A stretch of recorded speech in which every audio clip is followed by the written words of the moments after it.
Nasib naas kembali diterima kelompok militer kubu Ukraina. Salah satu pejuang Rusia berhasil mendeteksi tempat berkumpulnya tentara Ukraina di tepi kanan wilayah Kherson.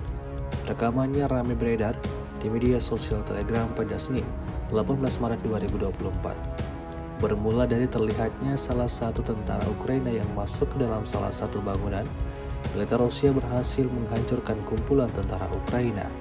Diketahui ada sekitar 1-2 lusin personel di rumah besar itu. Untuk melenyapkan para penyusup, sebuah helikopter serang dengan produk 305 dikerahkan. Tanpa berlama-lama, militer Rusia langsung menyerang rumah yang cukup besar dan kuat tersebut. Kebakaran hebat terjadi di sana, membuat kumpulan tentara Ukraina berhamburan, meninggalkan rekan mereka yang terluka dan sejumlah senjata dan properti lainnya.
X sekarang menghadirkan lokal menjadi Indonesia.